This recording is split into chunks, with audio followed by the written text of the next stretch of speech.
TLO, what's poppin'? We are on Kick. We are live, so you can come join us if you want. If not, that's cool. Just leave a like, comment, subscribe, turn on your post notification bells. Let's continue to grow the family from Chicago to the UK. What's good, Jay? Right above us. If you do happen to miss a live, this is where you can catch the live. You get me? Also, we do got merch. Go ahead, take a look at it. There's a $17 shirt that you could get. It's nice and affordable. Don't forget, we do got the Patreon as well, man. Monday through Friday, we posted 2 videos today because we missed Monday. And Top Boy is on there, the new season. The first episode, at least. The link to all of that is down in the description. Just hit Linktree. You'll go down there and hit something called Linktree, and all of it will pop up. This is how Fred and Rose West lured victims to their house of horrors. Fred and Rose, Absolute Crime. This is from Absolute Crime. I don't think I ever did a reaction from Absolute Crime. Nah, I couldn't have because I'm not subbed. Let me sub up. Let me like the video. Salute to Absolute Crime. If you're watching this, just let me live. You know what I'm saying? Let's get into it.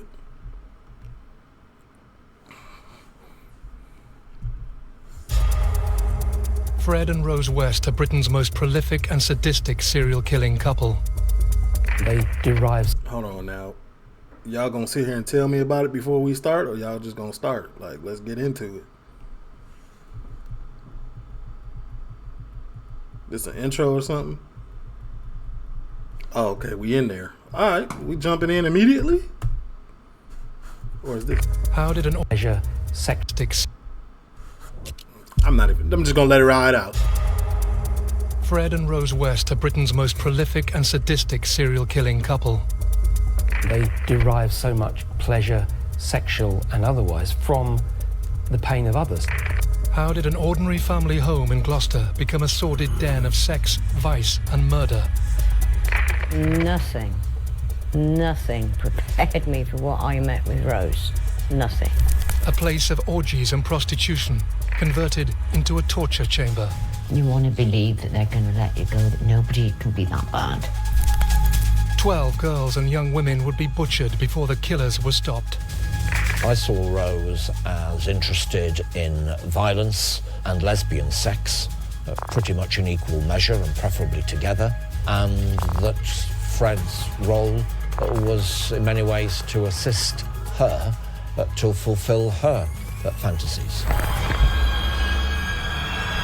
You know what? I think I seen something about Rose before. Did we watch something about Rose before? But not Fred.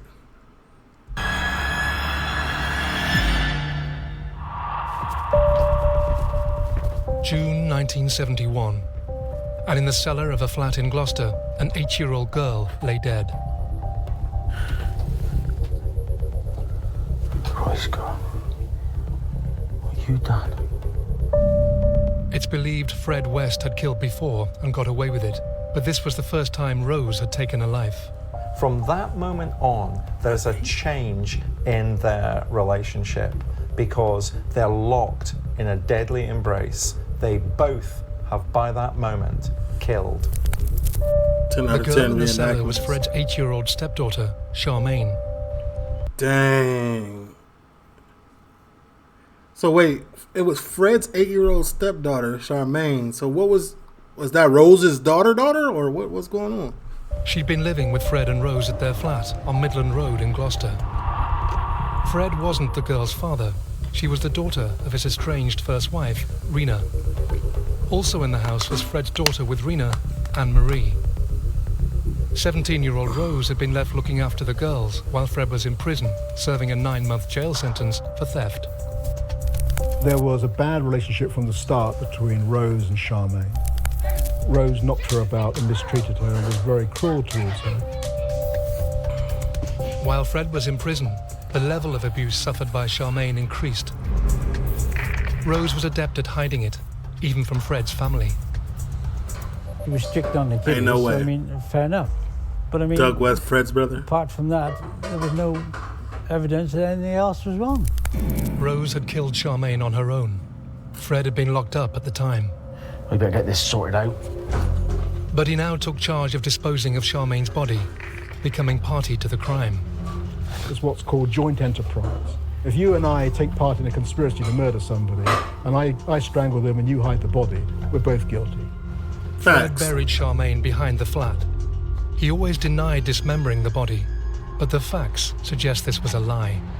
Fred insisted that he couldn't bring himself to mutilate a child. But in fact, when her remains were found, her skeleton wasn't intact, and parts were missing.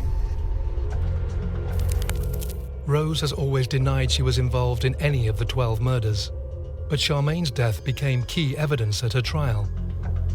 Fred was in jail during that period, and we were able to establish that that Charmaine was at home with Rose, and so the jury was satisfied that Rose was the person who killed Charmaine. Very best friend, actually. At the time, Fred and Rose avoided suspicion by giving neighbours a cover story they'd stick to for the next 24 years. She's gone to live with Rena, her mother. Good bloody riddance, too.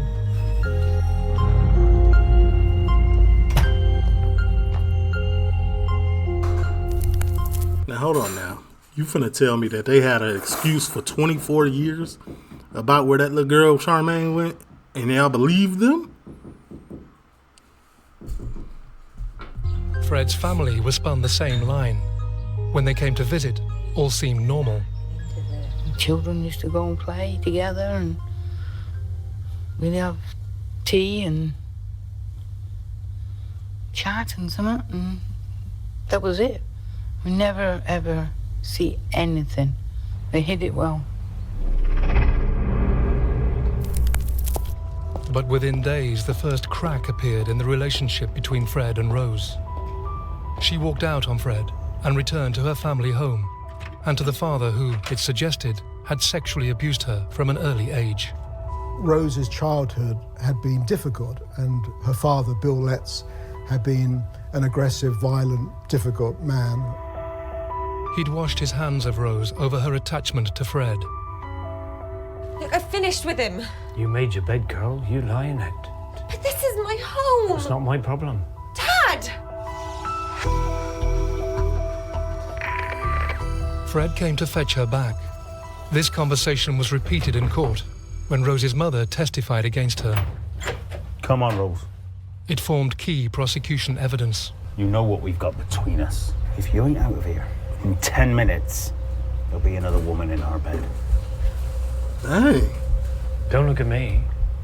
You know what I think. You don't even know him. You don't even know him. There's nothing he wouldn't do. Not even murder. That's a key fact. She was not lying. The die is cast. Fred and Rose, from then on in, are pretty much a solid couple. Rose was back with Fred, and he thought he'd got away with murder again. But they hadn't counted on the tenacity of Charmaine's birth mother, Rena. Salute, Rena. The previous year, she'd visited Fred and Rose's caravan to try to get Charmaine and Anne-Marie back. But Rose had refused to hand over the girls. Now, a year later, Rena was back. How did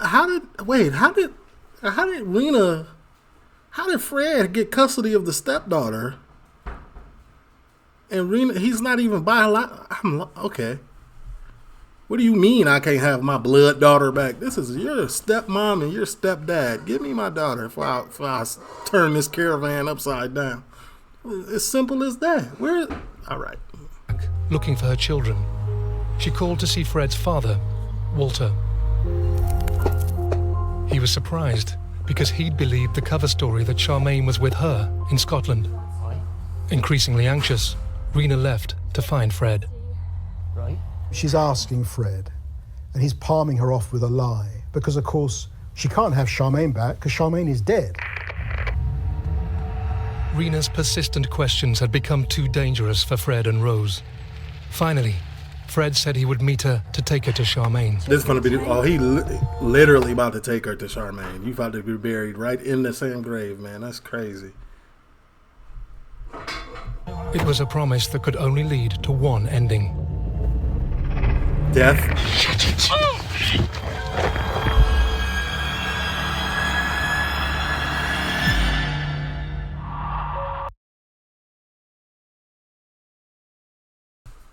Was that a 7-minute intro? I'm not even gonna hold you. That intro was kind of elite. 7 minutes?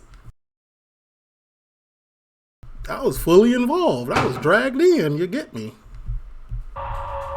In mid-1971, just 2 months after Rose had murdered Fred's 8-year-old stepdaughter Charmaine, her mother, Fred's first wife Rena, returned to Gloucestershire and asked to see her daughter. Fred and Rose knew Rena may discover the terrible truth. True. We suspect that Rena didn't really know the full depth of Fred's depravity. She probably didn't know that he was a killer. He lies to her. He says, I'll take you to Charmaine, but first let's have a drink. He gets her drunk.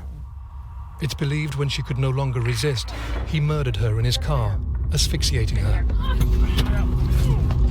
Years later, chromium tubing and a toy red boomerang would be found with her remains. Fred and Rose both had this absolute obsession, the idea of perverse use of objects, of using rubber, of containment, of tubing. It's thought Fred took Rena back to Midland Road to dismember her. He kept a kneecap and other bones as trophies. He buried... Those kept a kneecap? What are we doing? Keeping kneecaps is just the overall general. Everything is weird. These two weird. Her in a field near Muchmarcle.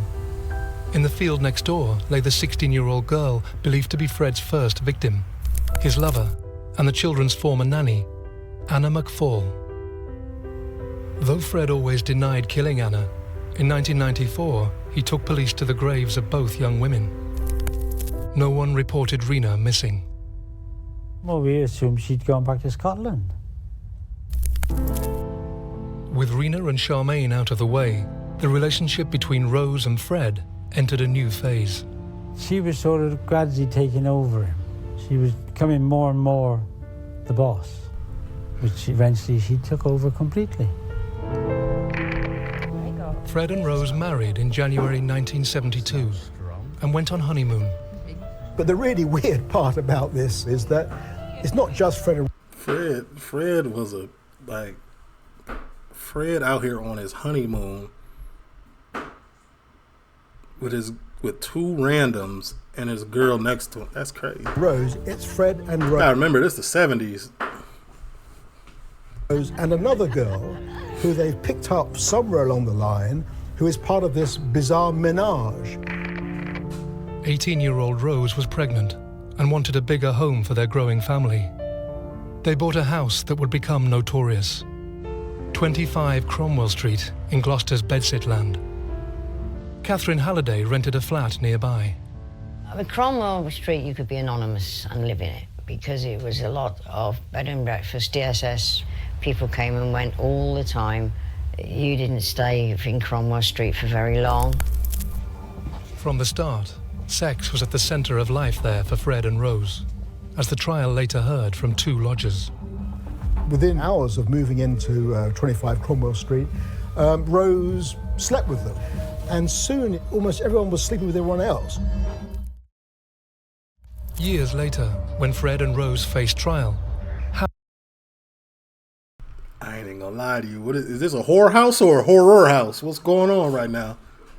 I'm just trying to figure it out, y'all. Howard Ogden was appointed as Fred's solicitor. He was rather in her shadow, and I felt that she was the strong one. I saw Rose as someone who was interested in violence and lesbian sex, pretty much in equal measure and preferably together, and that Fred's role was in many ways to assist her to fulfill her fantasies. Neighbour Catherine Halliday saw at first hand how this worked. She first met Fred in her flat. Right. There was nothing at all in Fred's way to suggest anything but a bumbling, goofy, builder, happy-go-lucky chap, and that is how he came across. Yeah, that's what I'm getting. I liked the guy. When I first met him, I liked him. He quickly established she was lesbian.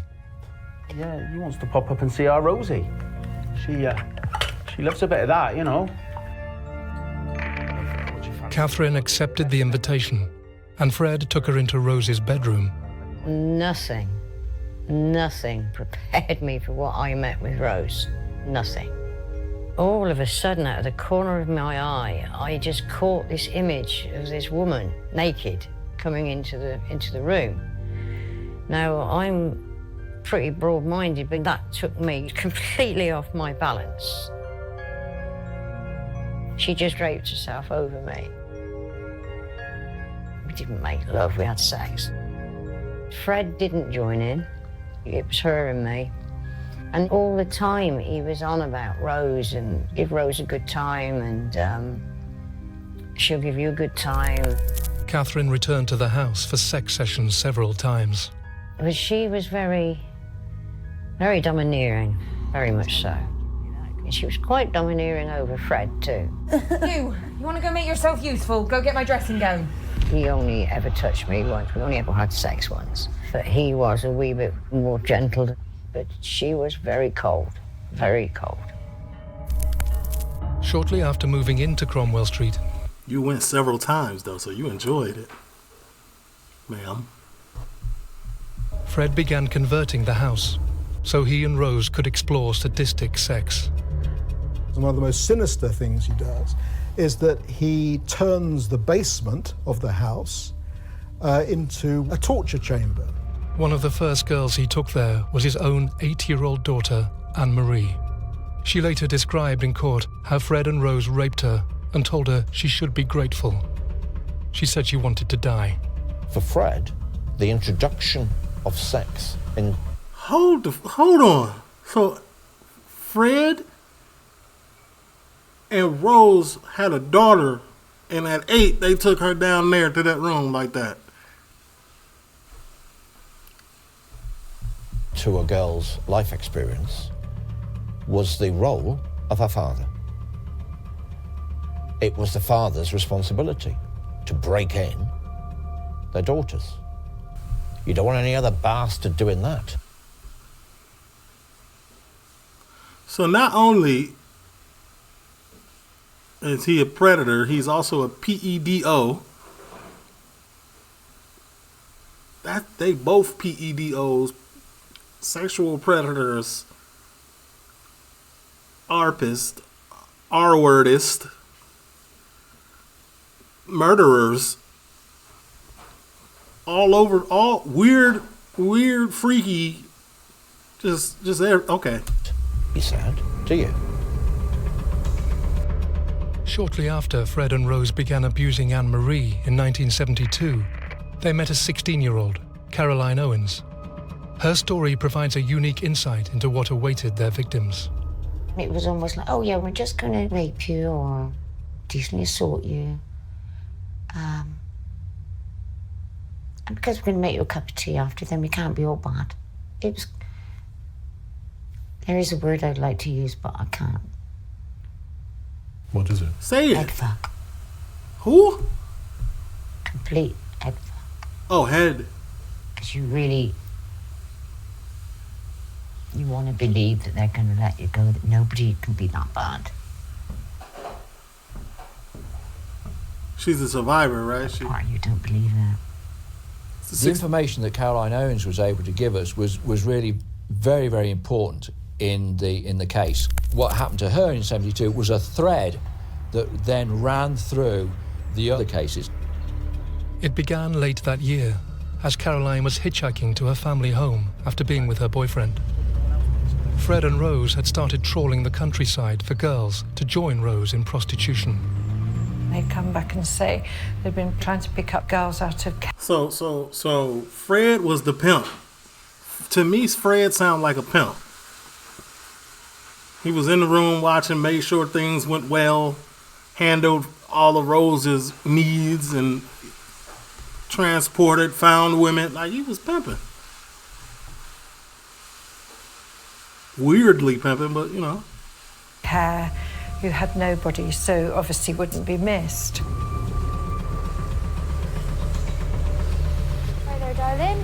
Wanna hop in? It looks like you're going our way. That'd be great. During the journey, Caroline revealed she had problems at home and was looking for work. Oh no, we're after a nanny. Oh, right. Oh, that'd be really good. Yeah, brilliant. She was going to be the nanny of a man and a woman who were married and who had children and who seemed outwardly to be respectable. It was quite a nice atmosphere to begin with. They were very, like, they had a bawdy sense of humour, which was crude, but also could be funny. There were other times when it felt a bit strange, a bit uncomfortable. Right, Car. Hi, Liz. The kids been all right? They've been fine. Oh, good. Fred offered to help if she ever had an unwanted pregnancy. He said to me, like, yeah, I've performed these abortions before and they're so grateful they just turn around and have sex with me straight after, which I thought, that's not right, that's weird. Caroline soon saw signs of Rose's aggression towards...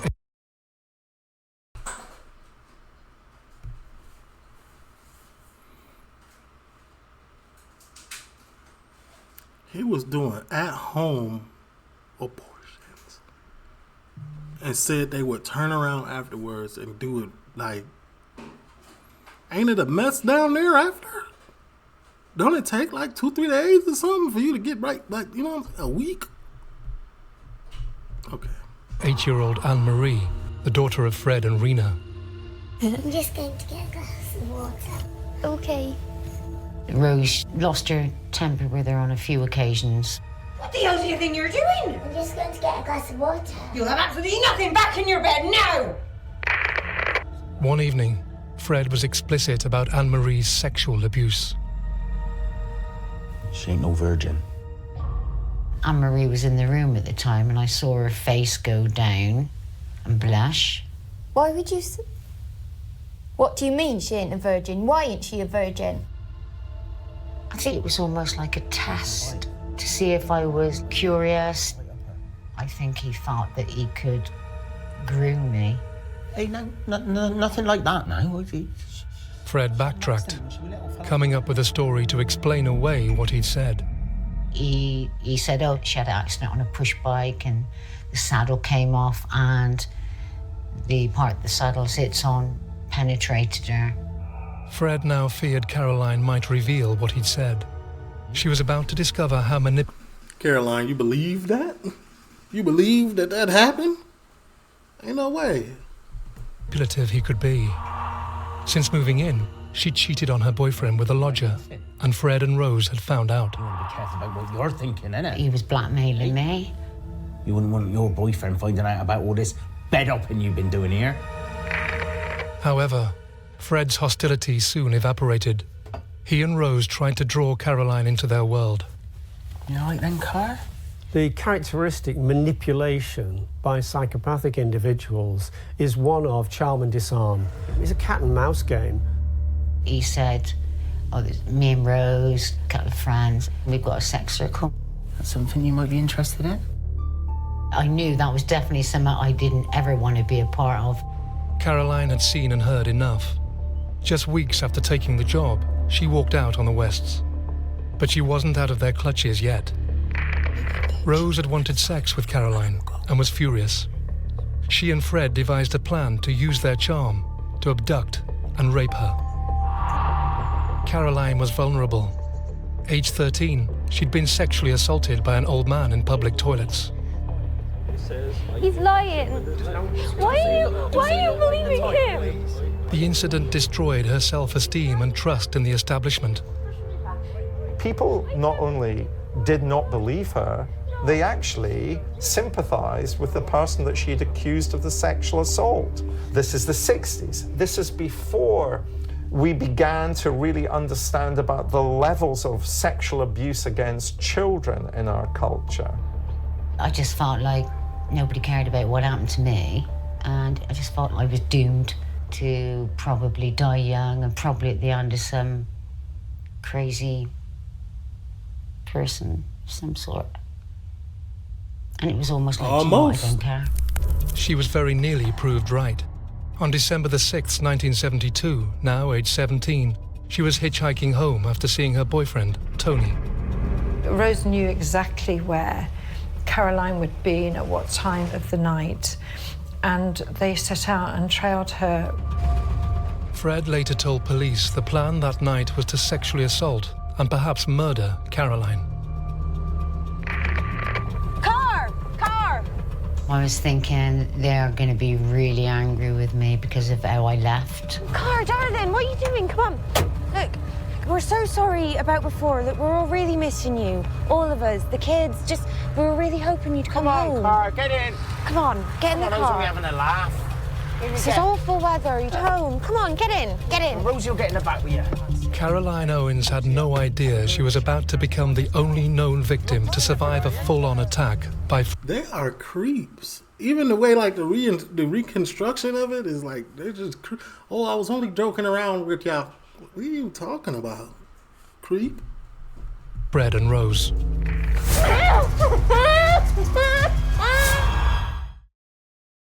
Caroline Owens, the 17-year-old former nanny of Fred and Rose West, didn't realize she'd just been abducted. She'd earlier rejected Fred and Rose's sexual advances, and now they wanted revenge. You been at Tony's, have you? Yeah. Had sex, have you? What? Had sex, have you? No. Check her out, Rosie. Get off, Rose! Stop it! Don't you do that with our... Stop it! Pack it in! I blacked out. When I came back round, my hands were already tied behind my back, and there was Fred wrapping tape around my mouth. Caroline was bundled into 25 Cromwell Street.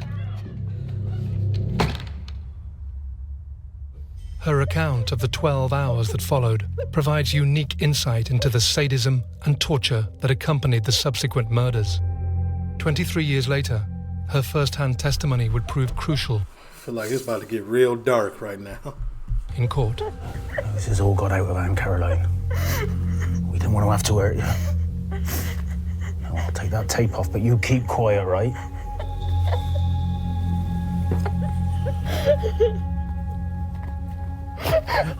God, I'm so sorry, Caroline. You hold still, right? He was really apologetic about this little scratch on my face, which to me was kind of crazy because he thought nothing of punching me until I was knocked out. This faux profession of love, affection, care for their victim is merely a device so as to get closer to the victim so that they can ultimately do them even greater harm. Psychopaths, and indeed paedophiles and sexual predators, have quite a high capacity for cognitive empathy, which really means an understanding of what other people might be thinking.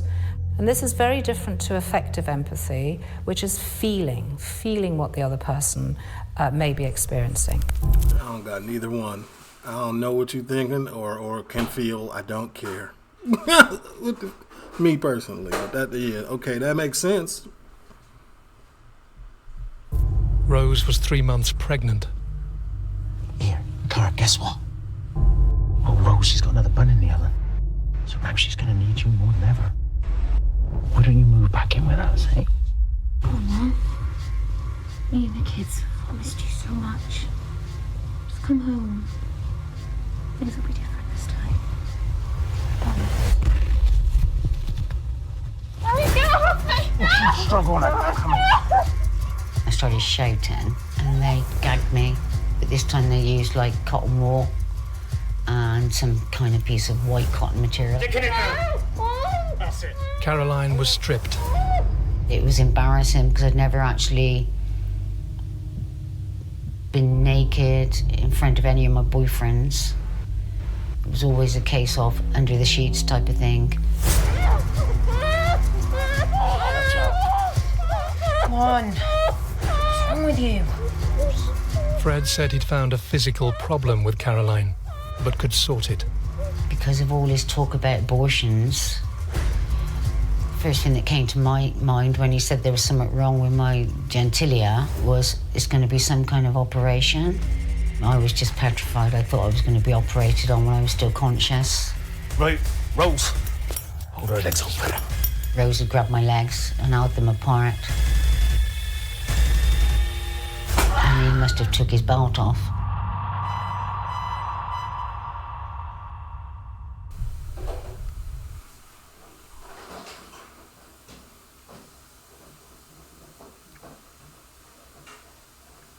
Are we watching the same thing? Are y'all quietly just embracing what's going on? Because look at what is...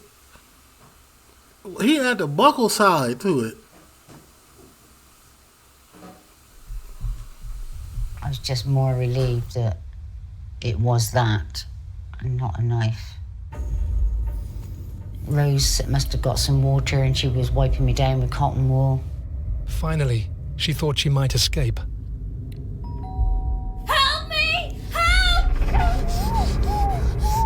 At that point, I thought I might die. What Fred and Rose said to her next would years later form key prosecution evidence. You stupid little bitch! We're gonna put you in the cellar! You're my friends. They're gonna use you night and day! When they finished, we're gonna bury you under the paving stones of Gloucester! We've got hundreds of girls down there. The police didn't find them and they won't find you!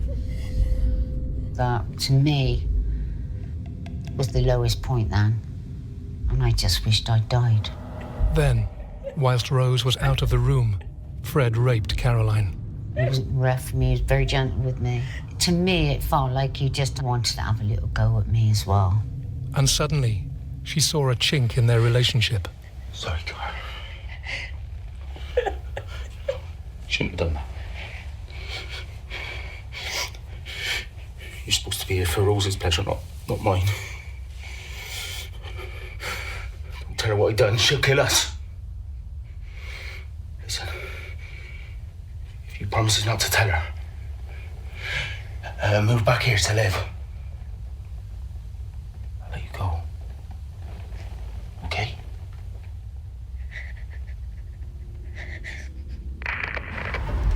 Caroline pretended to go along with the plan and went with Rose and the West's baby daughter, May, to the laundrette. Then she made her escape. Here you go, Rose. Oh, hello. Oh, she's gonna go get some fags. It's the perfect time, because what's she gonna do? Right.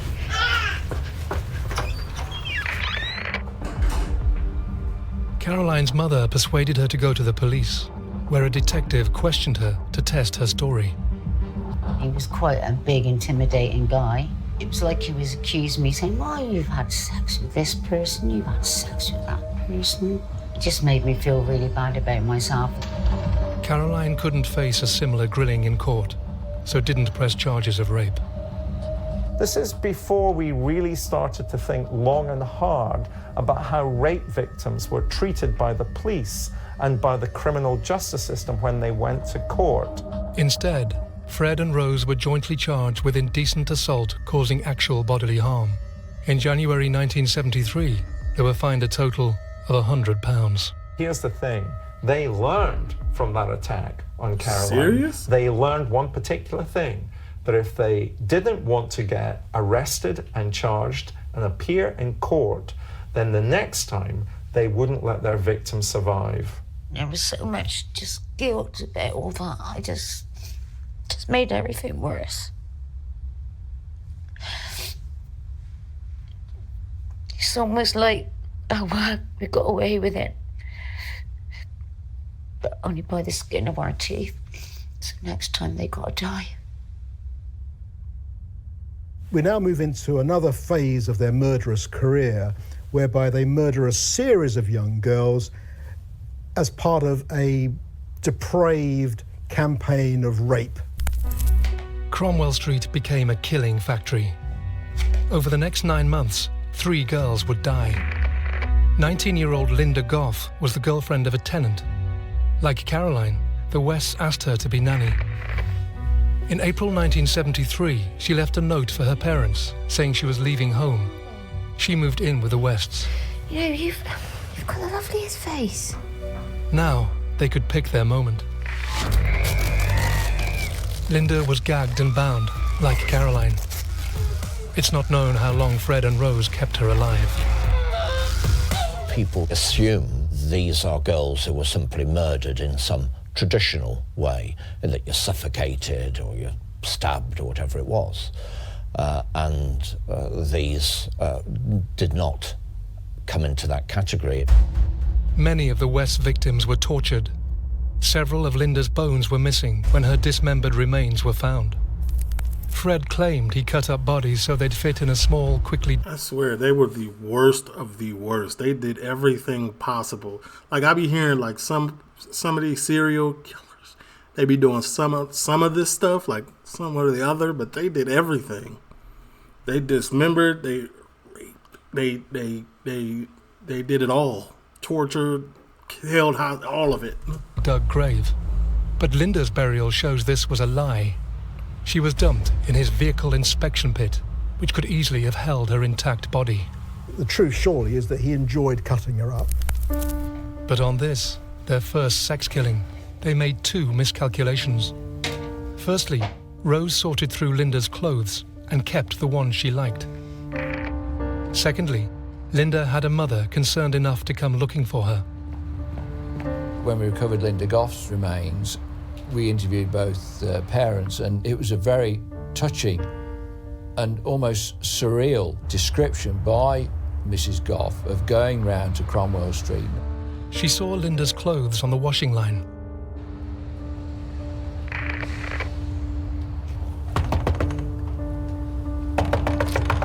Right. Hello? I'd like a word with Linda. I'm her mum. Linda? Oh no, Linda's moved. She moved to Weston-super-Mare. She's looking for work. She said that as she looked at Rose, she noticed that Rose was wearing Linda's slippers. Glad to see the back of her. I just want to have a word. The Goffs presumed Linda had left some belongings behind.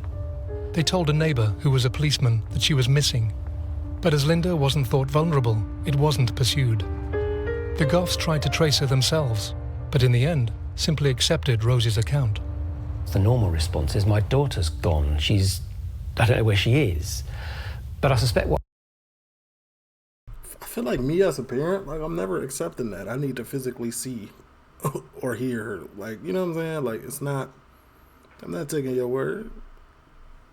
I might have kicked down the door. What do you mean? What happens is the parent thinks, well, I know that they're trying to make something of themselves.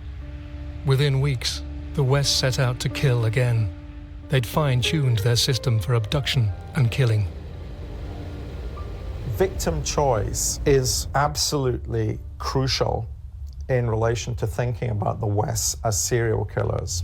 One group tended to be much younger, have very damaged backgrounds, and were often not even reported missing because there was nobody to report them as missing. They were runaways. The Wests used the hitchhiker abduction technique they developed with Caroline Owens. On the 10th of November, 1973, they spotted Carol Ann Cooper. She was 15 and living in a children's home in Worcester. There was evidence later that Fred had pre-prepared her grave. This is for you. What do you mean? What do you think? The basement becomes not only the torture chamber, but the burial place for several of the victims, starting with Carol Ann Cooper. She was reported missing, but to West Mercia Police, not Gloucestershire. The couple's next victim, in December 1973, was from a very different background. She was 21, a university student, living with her mother near Cheltenham. Lucy Partington is middle class. She's the niece of Kingsley Amis, the famous novelist, cousin of Martin Amis, also a famous novelist. She is part of the second distinct group of So she was well known.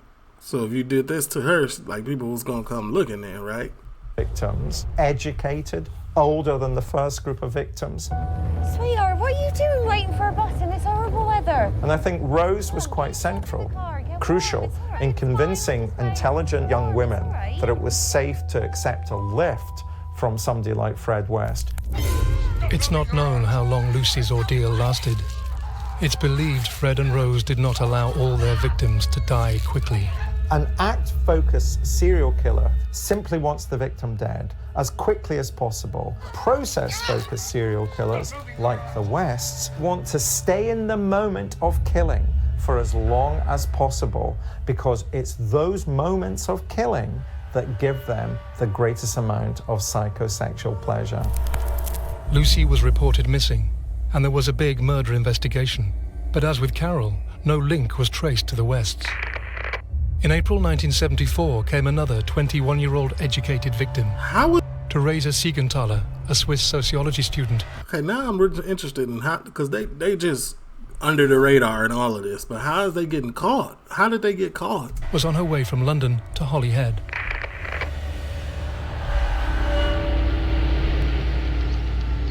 The Wests had worked out how to disappear people. All How hitchhikers. to abduct smoothly, efficiently, kill. No witnesses.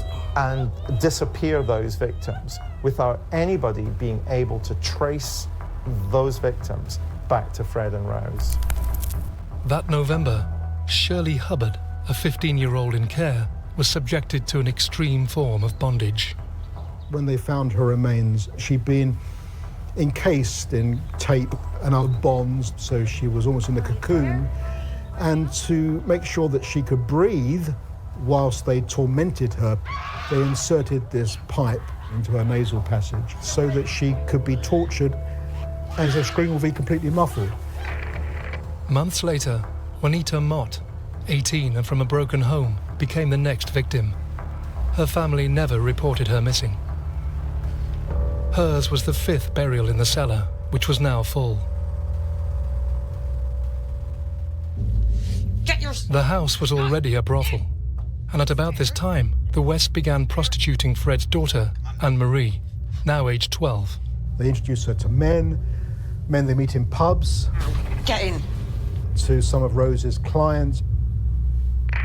It's believed the Wests were also physically abusing their children, because they were taken to accident and emergency 31 times. They took them to different hospitals. They didn't always take them to the same hospital. They were smart like that. But we had children with sexually transmitted disease. I think on one occasion, well, hang on, how did that happen to a child? If a number of agencies had just joined up the... Right, like, what does the doctor say if they got an STD, like a kid? Like, what do you, like, what there's no, you know what I'm saying? And call the police. Dots, then we wouldn't be sitting here talking today about the numbers of young women who would end up murdered. The next victim wasn't killed for sexual thrills. Shirley Robinson, who was 18, made the fatal mistake of coming between Fred and Rose.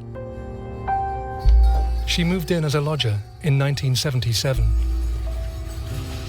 You right there, my darling? You get everything sorted, okay? I think so. It would later be claimed in court she developed a sexual relationship with both Rose and Fred. She becomes pregnant with Fred's child. He really likes her. And as she grows closer to Fred, there's the feeling within the household that he may actually leave Rose. Shirley had become a threat to Fred's marriage. Hey, meet my next wife. Fred chose Rose. Shirley felt abandoned and threatened. In May 1978, 8.5 months pregnant, she was murdered in a frenzy. Shirley's body was found smashed apart, probably with an axe. When she dies, her child dies, and this is Fred's child. Essentially, what we see is a double murder. Fred really ain't care. That she was carrying your child, and you in there with an axe to her. Fred is Not only is it a double murder, it's the murder of his own child. The baby's tiny skeleton was found alongside its mother. The number of Fred and Rose's joint victims now stood at 8. Their killing and betrayal was about to sink to new depths. In 1994, when the West's crimes were at last exposed, police faced questions about how so many girls could simply vanish. We need to be clear about what information the Gloucestershire police had. Only 1 or 2 of these people had ever been reported missing in Gloucestershire. One of those was Alison Chambers, aged 16, the West's last known sadosexual murder victim.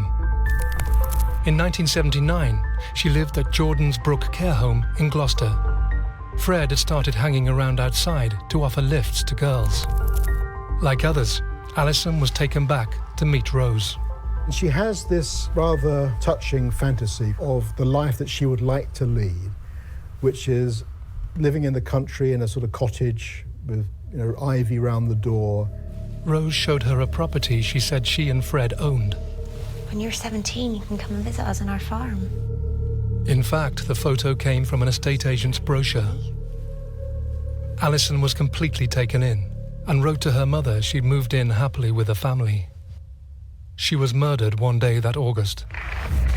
A belt wrapped around her skull was still there when her body was found. After her disappearance, her parents received some information, I think it was a postcard or something, where they were satisfied that Alison was safe and well. Other children, their parents knew they'd gone missing but did not report it to the police. So the police in Gloucestershire had no reason to believe that any of these people were victims. The Wests were increasingly fearful their own children would reveal what they knew. To prevent Anne-Marie talking after school, she was forced to run straight home and was beaten if late. The Wests are very nervous. This is a very dangerous time. Shortly before her 16th birthday, Anne-Marie left home in 1980. With her gone, Fred attempted to have sex with his younger daughter, Heather. No, get out. Shush now, Heather. No. I told you a dad can touch his No, children. I told you, get out. And I told you, didn't I? A dad can touch his children. No, get out. No, get out. It's my right. She's a bloody lesbian. It's my right is crazy. This type of brainwash manipulation is okay. And I'm telling you. What do you think you're doing? Talking to your dad that way? Get out. Then there starts this story Fred and Rose would repeat ad nauseum, that Heather was unnatural, that she was a lesbian, that she was giving children drugs, which I'm sure was all completely untrue. By 1987, there were 8 children living in the house, with Heather the oldest at 16. The youngest was just 4 years old.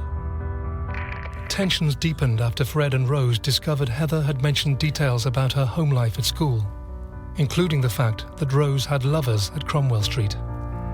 What she has to do is she has to get away, like Anne-Marie got away. And her ambition is to get a job that will somehow enable her to leave home. In June 1987, Heather left school and was pinning her hopes on a possible job at a holiday camp. Yeah, this is Heather. Oh. One of the kids told me that she cried when she told that she wasn't going to get the job. And really, this was her death sentence. One day that she was in the house with her siblings, they went to school, they came back from school. It was a rainy day, they remember. And when they came home, Heather wasn't there. Heather's remains showed her murder, dismemberment and decapitation were done in a frenzy. This was an explosion of Fred's innermost rage inflicted on someone who stood in his and Rose's way. Heather's body was stored overnight in a bin under the stairs. Her brothers and sisters were told the bin was full of old plaster and that Heather had left. Fred's family, including his then 7-year-old niece, were spun the same cover story, which would stick till the arrests.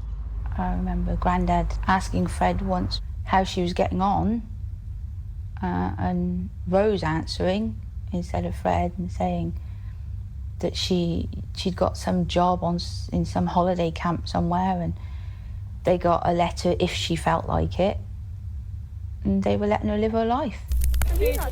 In fact, Heather was buried beneath Fred's new patio in the garden behind 25 Cromwell Street.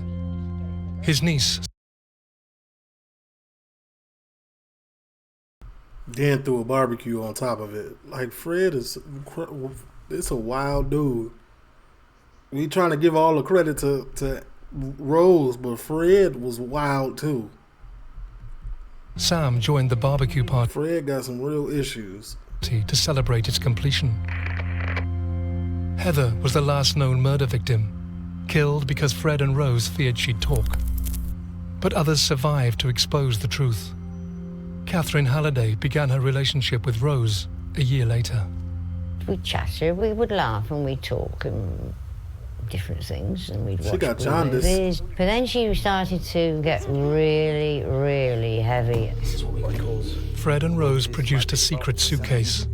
Inside were implements of sexual torture and rubber gimp suits. That just made me realise it's time to go, get out when you can, because they had little zips across the mouth, had no nose holes for breathing, or no eye slits. The sex became still more brutal. One day, Catherine found she'd been cut with a knife. She'd had enough and changed plans to spend Christmas with the Wests. I think that is what saved my life. Rose went ballistic. Yeah, they was getting too comfortable with you. When I said I wasn't going to stay there. I survived Fred and Rose, and it scares me. It scares me that I allowed myself to come so close to death, if you like. When Catherine agreed to make this film, she'd just been diagnosed with liver cancer. She knew she did not have long to live. I said I would agree to do it because I wanted to prove that I survived Cromwell Street. Catherine lived for 24 years after meeting the Wests. It was nothing to do with them. They did not get me in the end. It wasn't them. What finally called time on Fred and Rose was an admission by a 13-year-old girl. I've been raped. What? Are you being serious? R.I.P. Catherine. I kind of want to know how the trial went, but I mean, I got the gist of it. They were disgusting. So, and now I need to go watch a cartoon or something. TLO, leave a like, comment, subscribe, turn on your post notifications. I'm gone.